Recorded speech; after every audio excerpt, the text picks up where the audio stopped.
Surat collector Saurabh પારઘીનું નિવેદન 11 તારીખ સુધીમાં પોતાના ફોર્મ પરત નહીં કરે તો ફોર્મ રદ થશે. અત્યાર સુધીમાં 73% લોકોએ ફોર્મ પરત કર્યા છે. એસઆઈઆરની કામગીરીમાં તાત્કાલિક ફોર્મ ભરી અને પરત કરવા લોકોને અપીલ કરાઈ. 27% લોકોના ફોર્મ પરત કરવાના બાકી છે.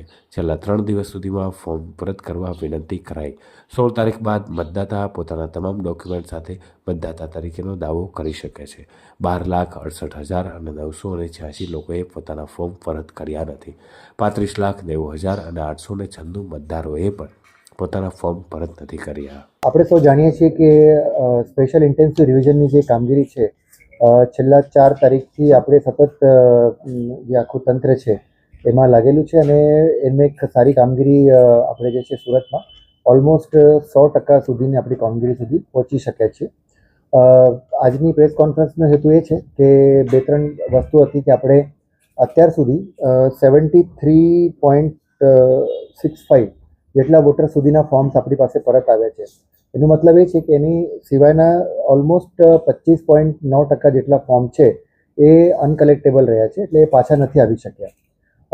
કમિશનની સૂચનાથી અમે ગઈકાલે બધા BLO શ્રી મારફત એવા જેટલા પણ અબસેન્ટ, ડેડ, શિફ્ટેડ વોટર્સ હતા એમની યાદી છે પોલિટિકલ પાર્ટીઝના જે બૂથ લેવલ એજન્ટ છે એમને સોંપી છે અને એ સેમ યાદી છે આપણે કલેક્ટર ઓફિસની જે વેબસાઇટ છે એમાં પણ મૂકી છે. એટલે બધી જાહેર જનતાએ જોઈ શકશે કે જેટલા જે ફોર્મ્સ છે ઓલમોસ્ટ અરાઉન્ડ 12,68,000 જેટલા ફોર્મ્સ છે એ ફોર્મ્સ જે કયા લોકોના ફોર્મ્સ પાછા નથી આવી શક્યા એની બધી જ એ ટોટલ યાદી છે નામ સાથે આપણે પાર્ટ વાઇઝ એમાં મૂકી છે આપણા વેબસાઇટ ઉપર.